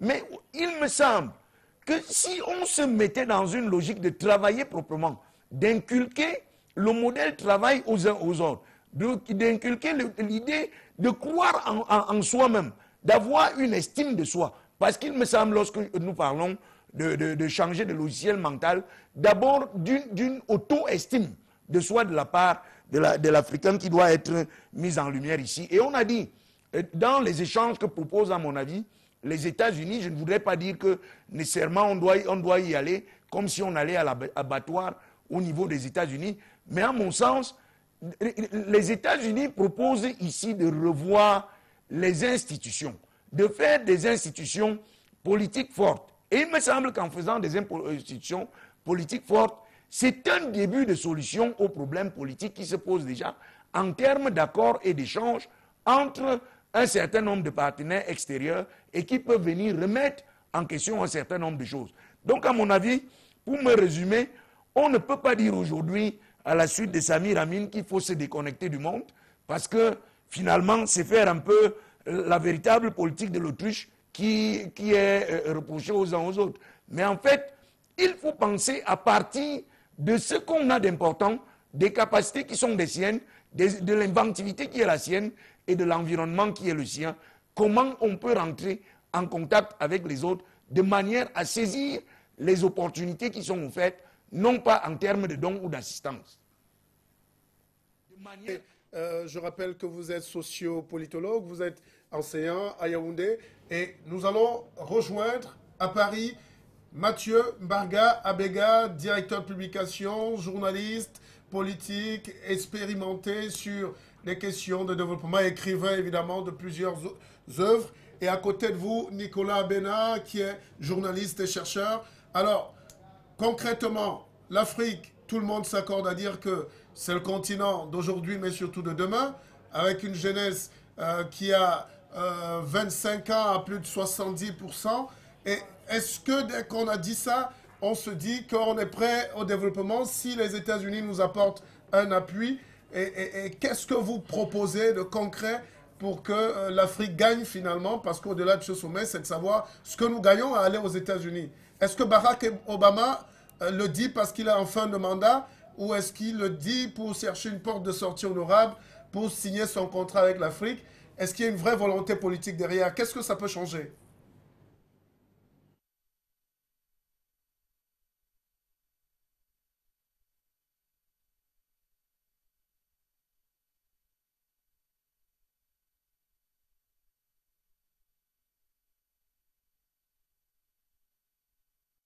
Problématique. Vous savez, pour illustrer un peu ce que disait Parfait Songué sur les accords, une année avant le départ de Mme Christine Lagarde au Fonds monétaire international, il y a la réunion des ministres de la zone franc que bien évidemment nous couvrons depuis des années. Avec l'arrivée de Pierre Moscovici, il y a une conférence de presse. Le premier exemple, c'est les pays africains francophones avaient suffisamment de liquidités pour créer un fonds qui aiderait au financement des infrastructures en Afrique. Cette question a été soulevée, ces pays de la zone franc ont été fortement mobilisés et les travaux sur la mise en place de ce fonds étaient d'actualité. Nous avons observé que non simplement ça a été annoncé dans les coulisses, mais officiellement ça n'a jamais été dit, mais la réunion de l'année d'après a été catastrophique parce que quand nous, journalistes, nous avons posé la question du fonds, et la question du CFA, moi j'ai souvenir que Mme Lagarde m'a dit Monsieur Abena, ça n'a pas fait l'objet de discussion. Donc le fonds non seulement avait disparu, mais dans le communiqué final, il était question que la France aiderait les pays africains francophones à la mise en place d'un fonds pour le financement des infrastructures. En Afrique, ça pose quand même un problème. Donald Kaberuka, quand il arrive aux affaires, dit le développement de l'Afrique passe par le financement des infrastructures. Mais sauf que la France est entrée dans le consortium financier de la Banque africaine de développement. Donc les pays africains, là aussi, pêchent. Madame Zuma, quand elle s'allie à la politique de M. Kaberuka, en disant que nous allons arrêter la politique politicienne, nous allons financer, nous allons décloisonner l'Afrique en finançant les infrastructures, ce qui va enrichir, y compris les contrées les plus lointaines, Madame Zuma rencontre des blocages inhérents au sein de la Commission. Pourquoi? Parce que le financement de l'infrastructure, ce sont les bailleurs de fonds et la France a une grosse prise. Pour revenir à M. Obama, non, je voudrais signaler que concernant la jeunesse africaine, décision avait été prise par le président Obiang de faire de la cité de Sipopo la cité de la jeunesse de l'Union africaine et de financer cela en demandant aux États africains de faire que les populations, les jeunesses africaines prennent fait et cause de cette cité et qu'elles aillent avec un certain nombre de micro-projets. Résultat, aujourd'hui, quand on fait le bilan, il n'y a absolument rien. Quand Barack Obama a réuni les 500 jeunes, il réunit d'abord les chefs d'entreprise, mais on observe que la part proportionnée, elle est anglo-saxonne. Et on connaît les intérêts des Américains au niveau de l'Afrique anglophone. Pourquoi les Américains en Afrique anglophone? Parce qu'ils se prennent la tête avec la politique des pays francophones et ne veulent pas du tout se mettre la France à dos, parce qu'ils sont tous membres du Conseil de sécurité et savent pertinemment que c'est la France qui soutient, qui est la voix de l'Afrique au niveau du Conseil de sécurité. Une première brèche s'est ouverte avec M. Lionel Jospin, premier secrétaire du Parti socialiste, qui voulait réformer les relations entre la France et les pays africains francophones en disant qu'il fallait une notion de partenariat et non d'assistanat. Mal lui en a fallu, M. Jospin est passé à la trappe. Avec l'arrivée de Nicolas Sarkozy, on commence à voir la naissance de sommets, pas purement politiques, mais à côté d'un sommet politique, on voyait un sommet économique. Et là, c'était une relation B2B. Les entreprises françaises ont besoin de marché. L'Afrique est un potentiel. Et j'ai souvenir d'une réunion où il disait aux ambassadeurs qu'il fallait changer de prisme d'analyse concernant la diplomatie française. Que jusqu'aujourd'hui, les Français avaient gagné la diplomatie politique et que maintenant, il fallait gagner la diplomatie économique. Pardon, chers confrères. Et qu'à partir de maintenant, il était important de savoir comment ces Africains se couchaient, comment ils dormaient, avec quoi ils s'éclairaient, comment ils roulaient, pour qu'on intègre ça dans les différents items. C'est pour dire que, c'est pas pour soutenir le prophète Songué,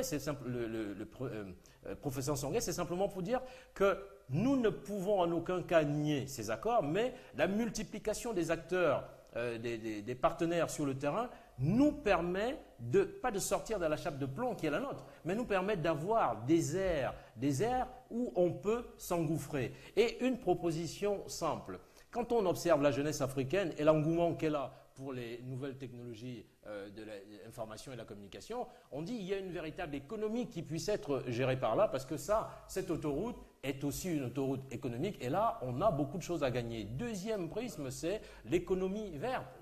Nos pays africains sont essentiellement verts, et là aussi, je souligne que nous étions de fortes contrées de production de denrées alimentaires et que l'ensemble des politiques de structuration et de restructuration, d'ajustement structurel menées par la France et notamment Balladur, la dévaluation du franc CFA nous a complètement cloués. Les pays africains sont en plein redémarrage. Donc il faut se féliciter qu'on ait un taux de croissance à 2 chiffres. Mais maintenant, il faut se dire, nous voulons percer un marché qui n'est pas le nôtre. Il faut industrialiser nos économies, nos agricultures. Oui, mais juste avec un point avec une précision sur certains points et en réalité sur ce qui doit nous ramener au vrai débat de fond. Le vrai débat de fond, ce n'est pas des accords. Je suis désolé d'être en désaccord avec vous. Ce n'est pas les accords en tant que tels. C'est que fait l'Afrique?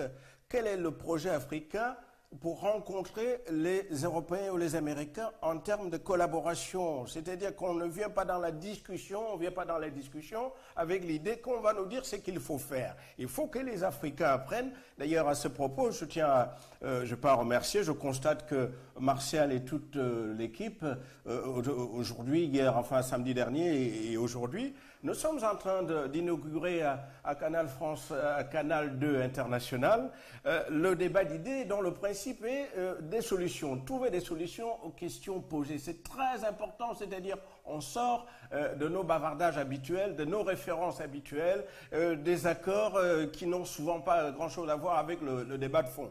Le débat de fond, ça a été rappelé tout à l'heure par le professeur Abbé, ou un des points sur lesquels nous sommes d'accord. Il a expliqué qu'il fallait, et je l'avais dit, qu'il fallait, la clé du développement, c'est l'éducation. Les maires doivent être formés. Le maire, j'entendais monsieur le maire parler tout à l'heure, il faut qu'on forme bien les maires de nos mairies. Il faut qu'il y ait une formation spécialisée. C'est-à-dire ce que nous mettons dans l'éducation, et je le rappelle et je le martèle à chaque fois que j'en ai l'occasion, si nous voulons aller aux responsabilités, il faut former les responsables. Il faut entendre cela. Non, nous y allons vers un débat d'idées dont le principe est des solutions et pas des projets aériens où on ne comprend pas grand-chose. Donc soyons pragmatiques. La différence entre l'Afrique francophone et anglophone, eh ben, c'est une différence culturelle. Nous, francophones, nous parlons beaucoup parce que ça nous amuse et c'est aussi notre manière, évidemment, de ne pas régler les problèmes parce que ça fonctionne comme ça. Avec les États-Unis, pourquoi j'insiste sur le fait que le président Paul Biya, quand il y va pas, j'espère bien, les mains vides, il y va avec des propositions, avec des solutions qui doivent être les solutions camerounaises et pas des solutions américaines, quand bien même il y a une collaboration. Quand je vais écrire le livre En attendant la démocratie africaine, c'est pour dire les réformes dans l'ensemble des accords que le Cameroun, l'Afrique a, ou en général, et que le Cameroun a avec le monde développé. Donc l'exigence des réformes conduit à ce qu'on oriente notre pays vers plus d'efficacité, vers plus de développement.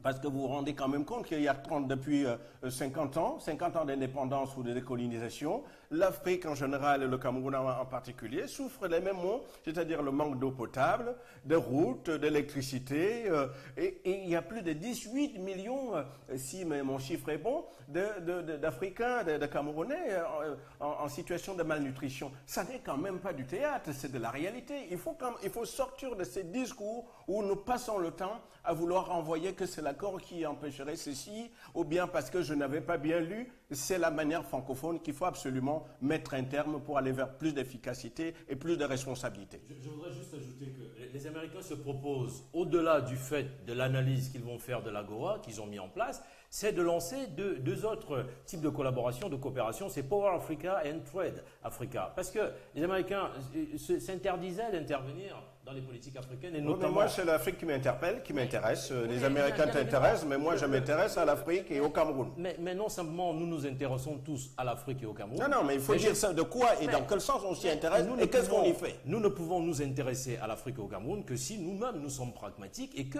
y compris dans nos analyses, il ne faut pas... C'est ce que je l'ai dit. Bien évidemment, cher professeur, cher docteur, nous ne devons en aucun cas nier les choses qui existent, les blocages qui existent, mais se dire quelles sont les voies de contournement possibles et imaginables. Si je prends le cas du Cameroun et sa jeunesse prospective et imaginative, j'observe que la jeunesse camerounaise aujourd'hui n'a plus pour prisme d'analyse, ou alors pour prisme d'assistanat, la France. La jeunesse camerounaise aujourd'hui, c'est les États-Unis, c'est l'Angleterre, c'est l'Allemagne, c'est la Belgique, j'en passe et des meilleurs. Si je vais au niveau de la jeunesse équato-guinéenne, ce n'est plus la France. La jeunesse malienne reste un peu la France. Le Gabon est pour deuxième langue officielle aujourd'hui l'anglais. Ça veut dire que l'Afrique, dans sa généralité, l'Afrique francophone avance. Mais ne nions en aucun cas que chaque fois quoi, sur l'économie, sur les sciences, avance sur quoi? On est encore là dans des généralités. Je veux bien qu'on dise sur... Si vous me dites que, monsieur le confrère, si vous me dites que sur le plan des... Cher docteur, sur le plan à peu près 60, aujourd'hui encore. Dans quel sens ça avance? Sur le plan de la médecine, sur le plan de la mise en place des infrastructures, sur le plan des nouvelles technologies. Les plans de nouvelles technologies, ce sont les anglophones qui forment en Afrique centrale. Si je prends les docteurs aujourd'hui en Afrique, et en Afrique centrale en particulier, mais la plupart de ces docteurs en médecine, 30% sont formés en Union soviétique, mais la plupart sont formés en France. Oui, mais c'est l'afflux des cerveaux aussi. C'est l'afflux des cerveaux qui fait qu'ils ne restent pas dans le continent puisqu'ils reviennent. Deuxième chose, quels sont les retours de ces docteurs en Afrique francophone? 0%. 0% rentrent. Pourquoi ne rentrent-ils pas? Parce qu'ils sont installés dans un... On va continuer le débat de fond tout à l'heure, en espérant que les esprits s'échauffent un peu moins à Paris. Hein. C'est bien dans cet élan démocratique de partage de la parole. On revient à vous dans quelques instants. Alors, Guy Parfait-Songhai, quand on a écouté les analyses de nos deux amis et frères de Paris tout à l'heure, Mathieu Mbarga-Bega et Nicolas Bénin, est-ce qu'on a envie de se dire que c'est la malédiction française qui rôde sur l'Afrique francophone parce qu'aucun de ces pays ne se démarque, alors qu'à l'opposé, la gestion anglo-saxonne est plus directe, plus franche, plus rigoureuse? Premièrement, je ne crois pas à une malédiction, je ne crois ni au hasard, ni à la malchance, ni à la chance. Je crois à un ensemble d'éléments de causalité qui sont lisibles, visibles, identifiables, que l'on devrait attaquer dans le fond. Je voudrais dire déjà que nous avons d'énormes ressources en Afrique, énormes, en termes de sol, de sous-sol, ressources humaines, et ceux qui veulent le partenariat avec nous le savent. C'est très important d'en avoir conscience. Oui, mais quand nos partenaires commencent à nous voler, nos ingénieurs, nos médecins... Oui, mais c'est normal. C'est normal. Ils sont dans leur droit, mais nous, qu'est-ce qu'on fait? Oui, il se trouve que nous voulons lire les phénomènes en ignorant l'histoire. L'Afrique a gouverné le monde. On n'enseigne pas l'histoire dans la majeure partie des pays africains. L'Afrique a gouverné le monde. C'est le plus long règne de l'histoire de l'humanité. Nous avons perdu le pouvoir entre 1500 avant Jésus et 500 avant. Et je continue. Il se trouve que nous sommes dans un cycle dans lequel nous sommes au creux de la vague et nous allons commencer à remonter. Nous avons même commencé à remonter puisque la prise de conscience, c'est elle qui permet des débats comme ceci. Je voulais ajouter un autre détail qui relève de la pratique. L'argent n'est pas le premier élément qui fonde le développement. Il est démontré en matière de développement, que ce soit en développement personnel, sur le plan social, etc., que si vous avez de l'argent sans les idées, vous êtes pauvre.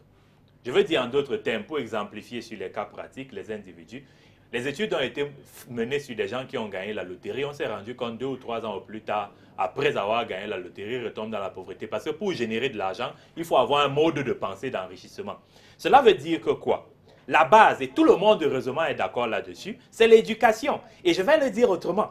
C'est avec l'éducation qu'on fabrique des leaders engagés et audacieux. C'est avec l'éducation qu'on fabrique des ingénieurs innovants. Et c'est avec l'éducation qu'on fabrique des entrepreneurs, que l'on fabrique des révolutionnaires économiques. Et ça veut dire qu'il faudrait que l'on ose la différence. Or, il y a quelque chose qui se passe depuis un certain temps, depuis qu'Obama est devenu président. Moi, j'étais aux États-Unis au moment où la campagne se menait, en 2008. Beaucoup d'Africains, quand ils voient que c'est un noir, parce que de toute façon, on va dire métis, mais c'est un noir d'un point de vue scientifique, qui est à la présidence de la République américaine, ils se mettent à espérer qu'il va faire ce que nous, on n'a jamais fait. Je n'ai jamais été d'accord sur cette affaire. Un Américain ne va pas venir défendre nos intérêts. Il défend d'abord les intérêts de sa nation. Il a été élu pour cette capacité à défendre les intérêts de sa nation. Je vais dire autrement les problèmes qui nous arrivent et sur lesquels on bavarde souvent. L'Union africaine ne peut rien faire en l'état pour l'Afrique, tant qu'elle est sous l'influence du FMI, de l'Union européenne, de la Banque mondiale, etc. Pourquoi? elle est financée à plus de 65% par les institutions internationales. La majeure partie des chefs d'État qui sont là sont des chefs d'État qui sont installés par ceux qui pillent l'Afrique depuis 5 siècles. Il faut regarder la réalité. Donc, si on n'arrive pas à renverser cette tendance au niveau des gouvernants, on va continuer à se plaindre sans résoudre les problèmes de fond. Or, dès le moment où on a résolu, parce qu'il faut commencer un mode opératoire. Dès qu'on a commencé à résoudre le problème de l'éducation, on fabrique des ingénieurs capables d'oser la différence. On fabrique des hommes politiques capables d'oser la différence. On a des journalistes capables d'oser la différence. On a des enfants capables d'oser la différence parce qu'ils prennent conscience. Le professeur Claude Abbé a parlé de... C'est la question de l'estime personnelle. Si on a réussi à vous mettre dans la tête que vous ne valez rien, et beaucoup d'enseignants d'université font ça, ils mettent dans la tête des enfants qui ne valent rien. C'était criminel. C'est ce qui a été la base du sous-développement chez nous. Mettre dans la tête de nos ancêtres qui ne valaient rien. Et on continue à faire ça avec les enfants. Ceux qui sont censés donner le savoir veulent le garder souvent pour eux-mêmes.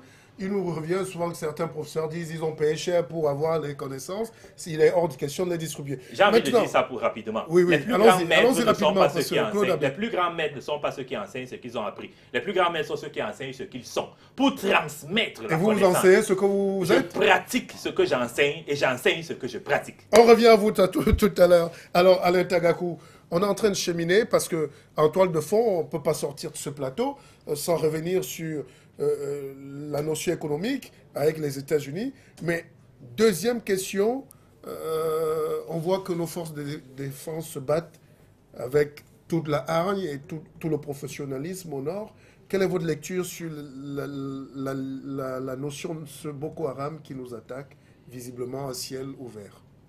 Merci Martial, mais avant de répondre à ta question, je voudrais revenir. J'ai comme impression que Claude Abbé de Paris n'a pas compris mon Barga est à Paris, Mathieu Barga, Abega est à Paris, Claude Abbé est à Yaoundé. Donc Claude Abbé, excusez-moi, Claude Abbé n'a pas compris mon intervention tout à l'heure. Je n'ai pas demandé que le Cameroun vive en autarcie.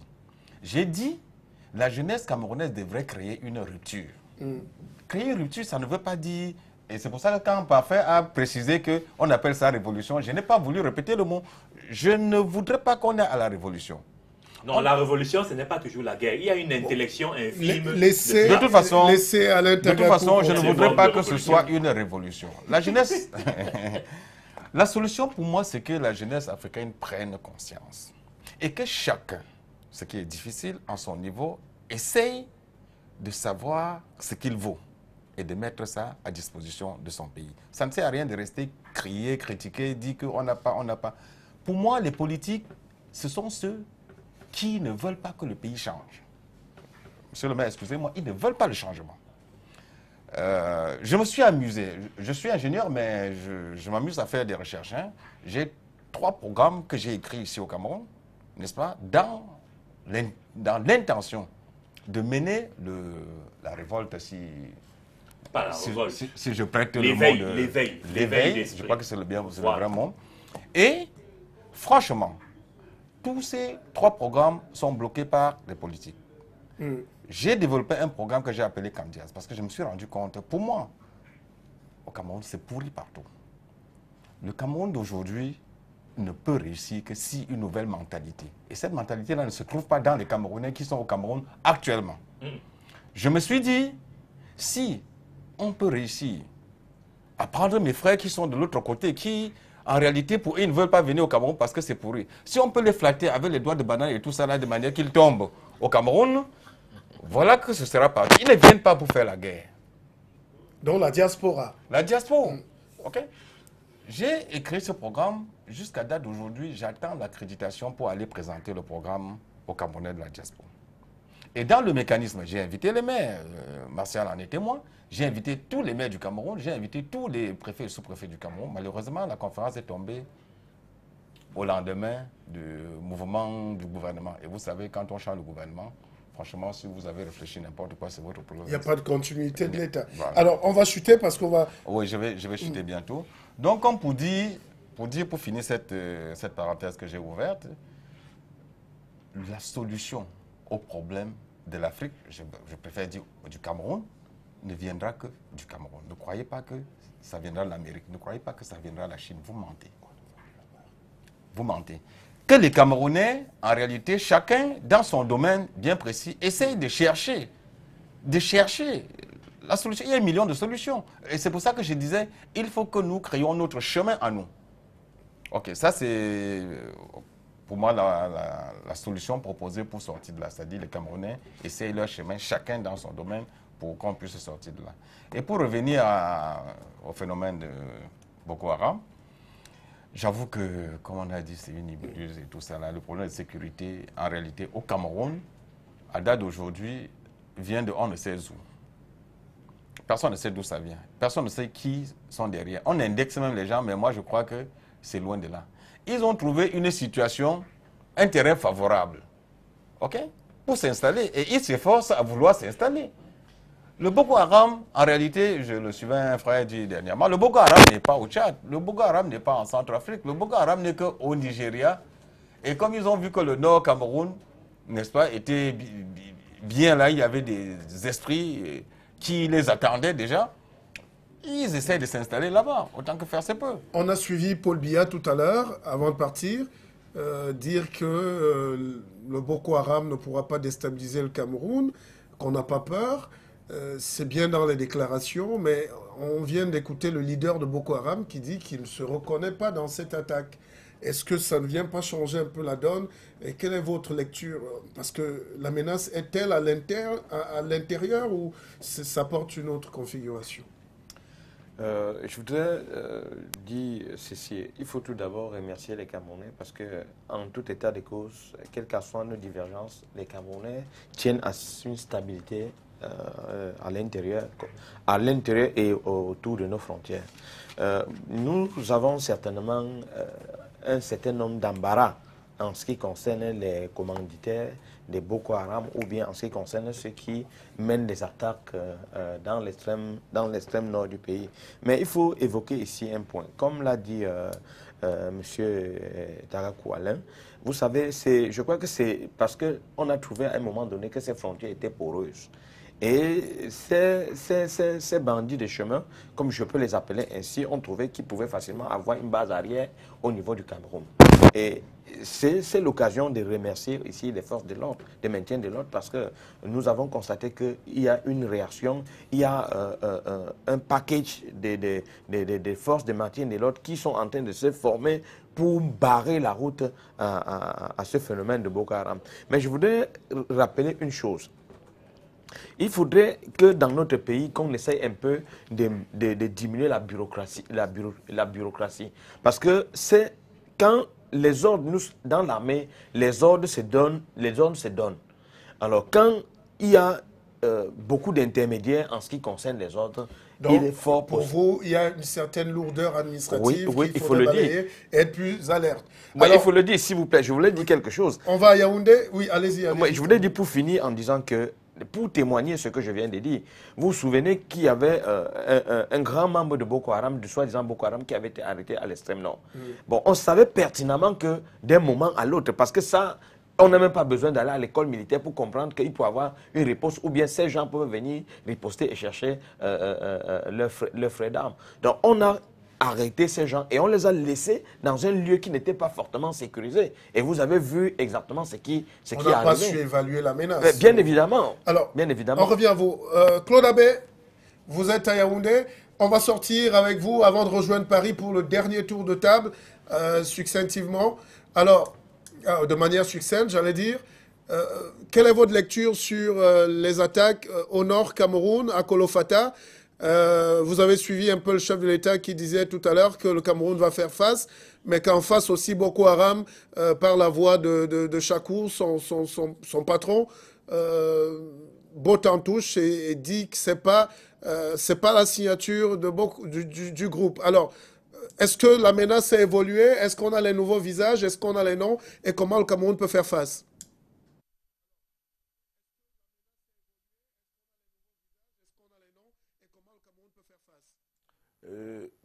Je dois dire que je n'ai pas eu la chance de suivre le chef de l'État sur cette question-là parce que juste avant d'entrer dans ce studio, j'étais en plein cours à l'université panafricaine à Soie.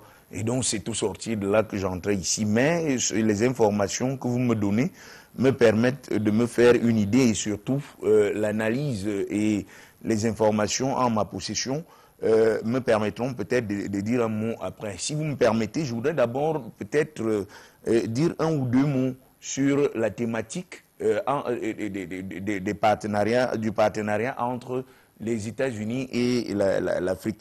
Je voulais dire premièrement que M.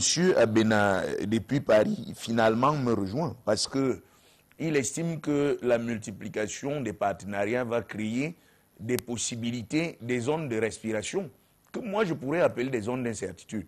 Des zones d'incertitude qui vont permettre, en les multipliant, de rendre finalement caduques de fait les accords dits secrets entre la France et un certain nombre d'États africains. Parce qu'en multipliant un certain nombre de choses, il est clair que ces accords-là vont par eux-mêmes se retrouver en difficulté. Et il me semble également que lorsqu'on dit qu'on nous vole un certain nombre de nos ressources, on ne les vole pas.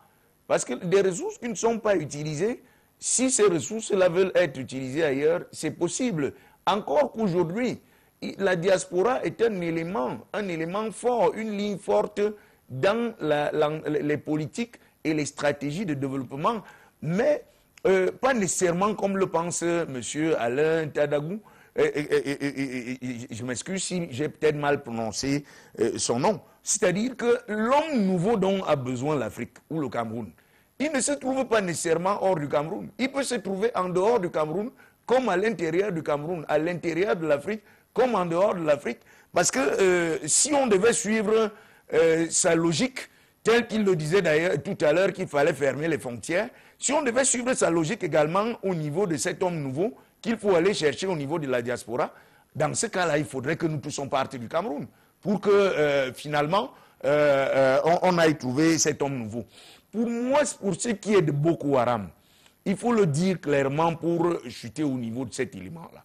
Au niveau de Boko Haram, de ce qui se déroule au niveau de l'extrême nord du Cameroun, il faut dire que c'est un phénomène qu'il faut lire à un double niveau.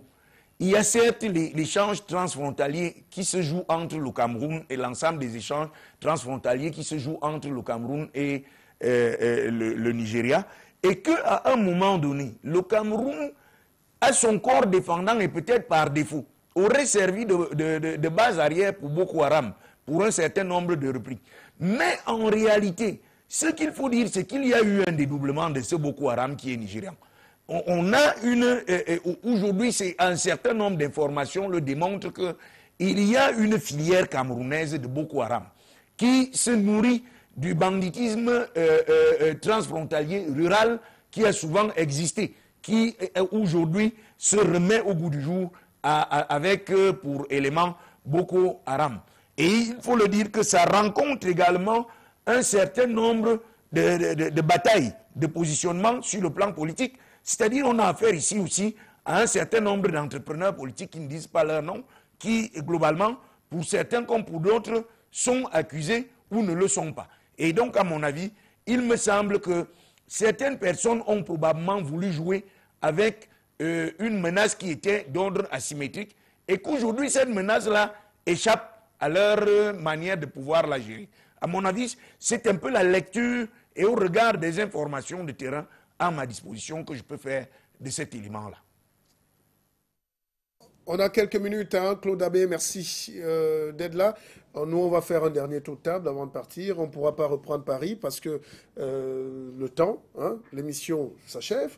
Alors, Guy Parfait, Songhai, quelle est notre dernière lecture sur cette vision sécuritaire? Est-ce que le Cameroun doit avoir peur? Est-ce que la menace est persistante? Est-ce que nous avons les moyens d'être au-dessus de cette menace? En réalité, le Cameroun a les moyens d'être au-dessus de cette menace tant que, n'est-ce pas, il n'y a pas de soutien technique venant de l'extérieur, des soutiens qui seraient inavoués encore à cause de ses intérêts qui sont à défendre dans le sens de déstabiliser un pays pour pouvoir le contrôler mieux après. D'un autre côté, je voulais dire que aujourd'hui, le professeur Claude Abbé a eu à le dire, Boko Haram a des ramifications et des variantes qui sont complexes. On ne peut pas traiter, on va dire, objectivement d'un certain nombre de questions qui relèvent du secret défense à la télévision, mais il faudrait savoir que l'ensemble des activités terroristes qui se déroulent actuellement au Nigeria ou au Cameroun sont liés à des enjeux économiques et politiques. Ce n'est pas d'abord des questions sécuritaires. La question sécuritaire en est juste une conséquence. Je voulais dire pour finir qu'il y a un certain nombre d'axes de partenariat que l'on peut développer avec les États-Unis. Partenariat économique au niveau technologique, partenariat économique par rapport à ce que ce pays est prioritairement un pays où il y a une offre de services importante, partenariat humain à travers, n'est-ce pas, tout ce qu'il y a comme expertise disponible d'un côté comme de l'autre et même comme possibilité culturelle. Le problème, à mon humble avis, aujourd'hui est de savoir, et je rejoins un peu ce que M. Mathieu Mbarga a dit, quels sont les hommes que l'on peut fabriquer qui pourraient, je dis bien que l'on peut fabriquer, qui pourraient prendre le pouvoir et aller désormais dans le partenariat et des propositions. Alain Tagakou. Merci, Martial. Je dirais ceci, en tout cas, pour résumer, je crois que le Cameroun, l'Afrique en général, a intérêt à aller au sommet américain et prendre l'information. Parce qu'il y a des choses qu'on peut tirer, n'est-ce pas, de cette relation, de ce sommet. Les États-Unis ont mis un ensemble de programmes d'assistance des pays dits pauvres, n'est-ce pas, en dehors de Exim, il y a l'OPIC, il y a l'UPD. Ça, ce sont des mécanismes d'assistance que les États-Unis ont mis en place pour assister l'entrepreneuriat des pays pauvres. Et qu'il y a très peu d'informations. Les opérateurs économiques, les PME, PMI, ne sont pas informés de ces mécanismes qui peuvent les soutenir. Ça, c'est une chose. Donc, pour moi, pour dire, contrairement à ce que les gens peuvent dire, Monsieur le maire ne sera pas d'accord avec moi, ce sommet a sa raison.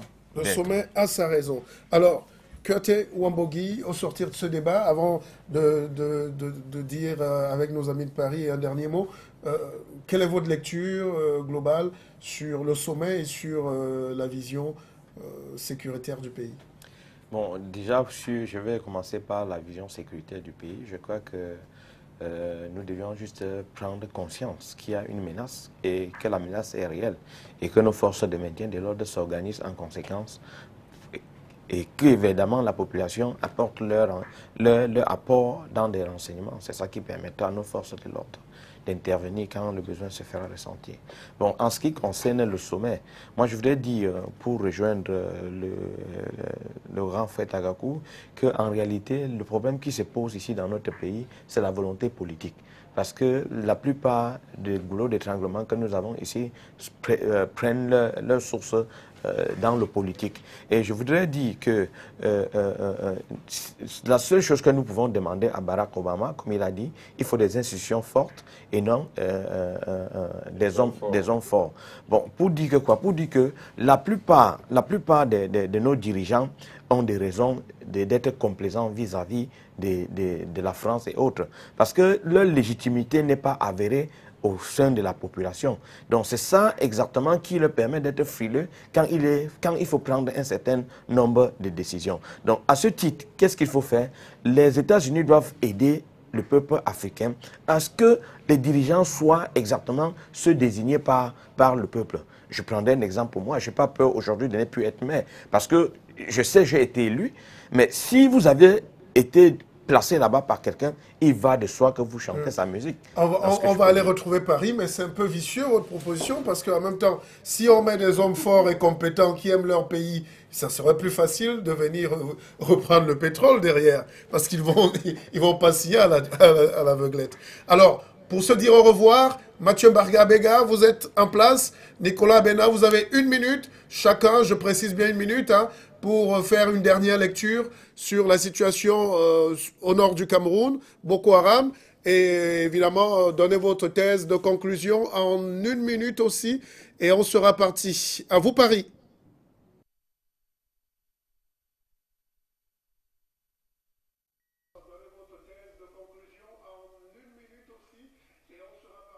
On va faire extrêmement court. Il est évident qu'à la place de l'aide que parlait monsieur le maire tout à l'heure, moi je mets les réformes que les Africains, les dirigeants africains et les Africains eux-mêmes apprennent à faire des réformes dans cette société qui est complètement laminée, quant à son passé en termes de développement. Donc des réformes, on fait des réformes à l'intérieur, on va à ces rencontres internationales avec des projets pour faire avancer les dossiers, c'est-à-dire on sort de l'ancien système. Cela est vrai pour la relation franco-africaine, cela est vrai pour le reste. Quant au Boko Haram, puisque 1 minute c'est très peu, en même temps c'est beaucoup, Boko Haram, parler de Boko Haram en tant que journaliste, je demeure frustré puisque nous n'avons pas des éléments objectifs. C'est comme si on parlait de la science-fiction. Boko Haram du Cameroun, Boko Haram du Nigeria, il y en a combien? Combien sont-ils? Que font-ils? Quels sont leurs liens? Autant nous savons que le Boko Haram du Nigeria a une idéologie politique, où il y a bien sûr la violence, le business, les enlèvements.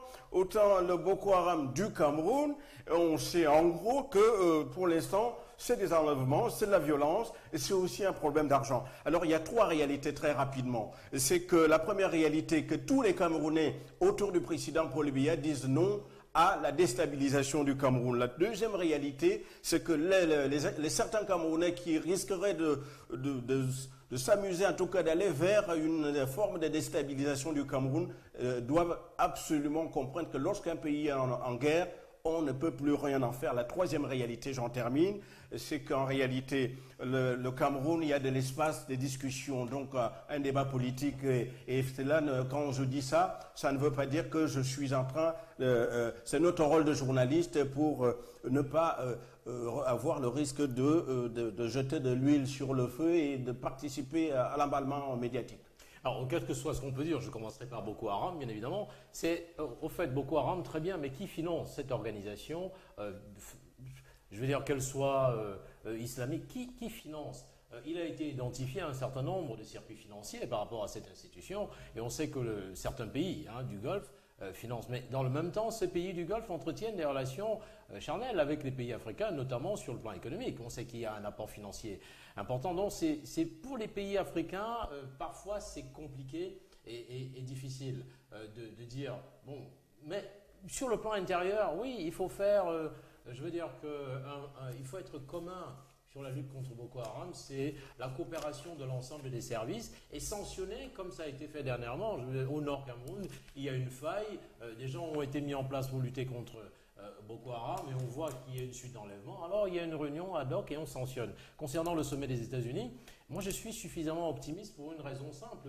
C'est la vision américaine de l'Afrique aujourd'hui n'a absolument rien à voir. Et il faut dire que depuis Bush et Clinton, ça a beaucoup changé avec les programmes qui ont été mis en place. C'est la capacité de la nouvelle génération à se saisir de ces opportunités pour correspondre à l'ensemble des systèmes. Et très rapidement, au professeur Songuet, je veux dire que oui, il faut considérer que nous sommes dans un monde global, comme vous le dites si bien, que vous enseignez le pragmatisme à vos élèves, que vous pratiquez vous-même. Mais la question que j'aimerais poser pour terminer, vos élèves le comprennent-ils suffisamment?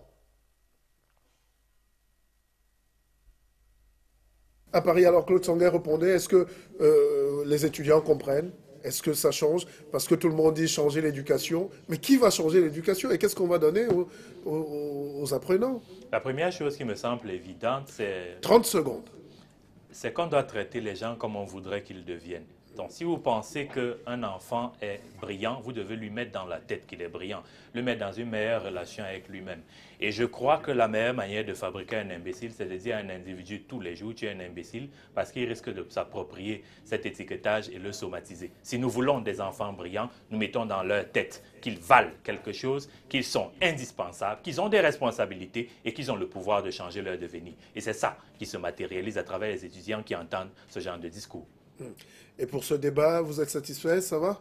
On ne peut jamais aller dans le fond, mais déjà, on améliore le niveau de communication et d'éducation. Alain Tagakou, à titre personnel, je suis heureux de vous avoir eu comme invité. J'espère que le sentiment est partagé, parce que vous êtes venu avec des questions techniques, des réponses précises, et ça fait avancer le débat.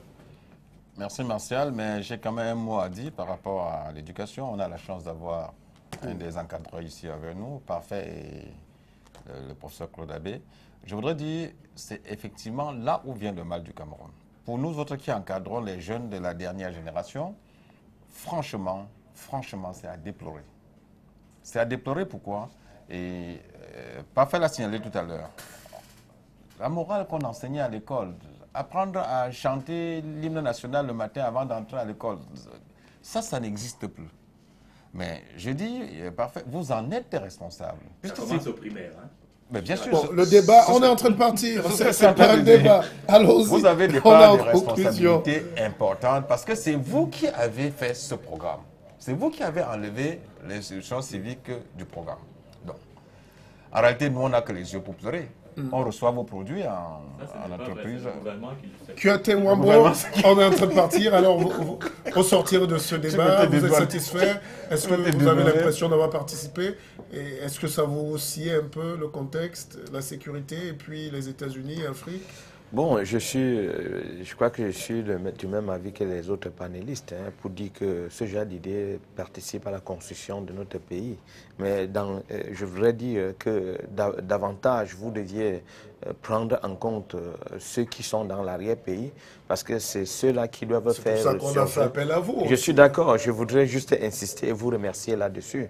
Bon, mais pour finir, je dirais que pour notre pays, quel qu'en soit ce qu'on puisse dire, tant qu'il n'y a pas une volonté politique, rien ne peut démarrer. Et nous avions l'impression que nos hommes politiques ont fait leur lit et qui sont vraiment profondément endormis. Oh ben là, c'est l'homme politique du SDF qui parle. À titre je le dis, vous savez, hein, oui. De toutes les façons, je suis dans un parti politique, tout n'est pas rose là-bas. Quand vous avez les idées, vous deviez les émettre parce qu'on n'a pas la même vision dans un parti. Merci, mesdames, messieurs, d'avoir participé à ce débat. C'est vrai qu'on a grignoté un peu du précieux temps de production. On va saluer les équipes techniques à Paris. Eric Fotso, qui est le directeur général, s'est déplacé techniquement. Lambert Leila et toute l'équipe sur place. Surtout nos invités, Mathieu Mbarga Abega, journaliste politique, écrivain. D'ailleurs, on parlait de la refonte de l'éducation. Pourquoi ne pas mettre les œuvres écrites par les Africains, par les Camerounais au programme? Voilà des thèmes concrets, peut-être en débattre la prochaine fois. Et puis, juste à côté de lui, Nicolas Bena, journaliste émérite, avec qui on a eu beaucoup de bonheur de partager ce plateau. Et puis vous, Guy Parfait Songuet, vous avez fait le déplacement de Yaoundé. Je vous suis personnellement reconnaissant, et la maison tout entière.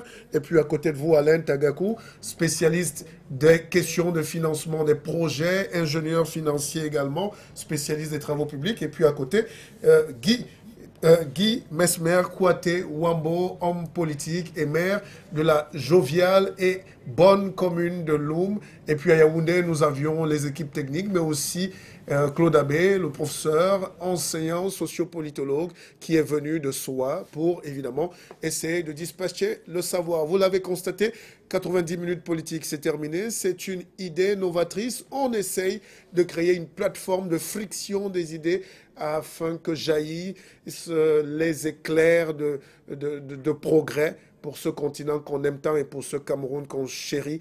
Merci aussi à toutes nos forces patriotes qui se battent pour défendre le pays. Nous sommes nous sommes patriotes et nous aimons le Cameroun. À samedi prochain.